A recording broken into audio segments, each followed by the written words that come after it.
Alhamdulillahi Rabbil Alameen, As-salatu wassalamu ala khatamin nabiyyin wa ala alihi wa sahbihi ajma'in, amma ba'd, fa'udhu billahi minash shaitanir rajeem, bismillahir rahmanir rahim.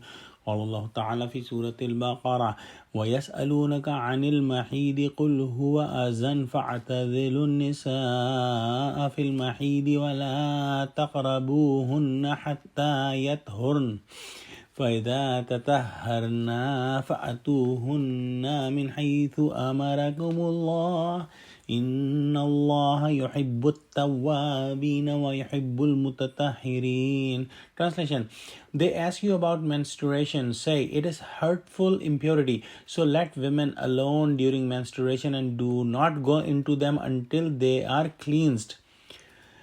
And when they have purified themselves, go into them from where Allah has commanded you. Truly Allah loves those who repent, and He loves those who purify themselves. Allah subhanahu wa ta'ala has made a system of reproduction in humans, and Allah subhanahu wa ta'ala has put the sexual desires in both men and women, and Allah has made a system in the Islamic law of nikah, and once male and female is in nikah of each other, then they can have sexual intercourse which reproduces human race. And also Allah has put the love of progeny in the heart, and that loves in the heart of human being help to raise the progeny. Physiologically, Allah subhanahu wa ta'ala has kept a system for women in which they go through a monthly cycle which is called menstruation, and during that time sexual intercourse is forbidden.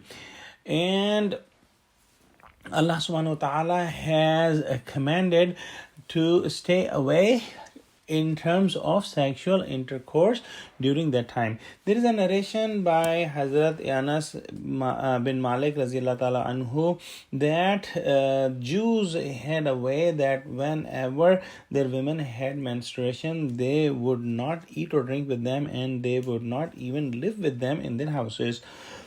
Companion of Prophet Muhammad Sallallahu Alaihi Wasallam asked Prophet Muhammad Sallallahu Alaihi Wasallam that what we should do, and Allah sent this ayah with clear commandments that only sexual intercourse is forbidden, and other than that, like eating, drinking, living together, sitting together, laying together is allowed.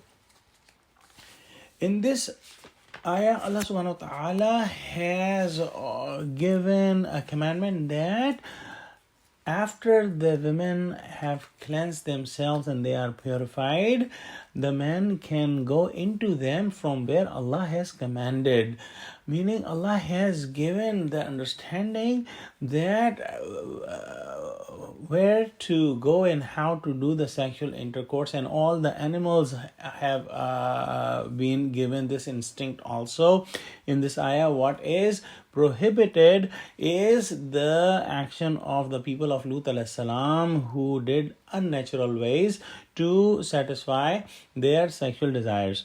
In the end, Allah subhanahu wa ta'ala has said that Allah loves those who are tawabin, meaning who repent a lot, and meaning those people who try to purify themselves spiritually by repentance. And then Allah subhanahu wa ta'ala also loves those who are mutatahhirin, meaning those who purify themselves physically.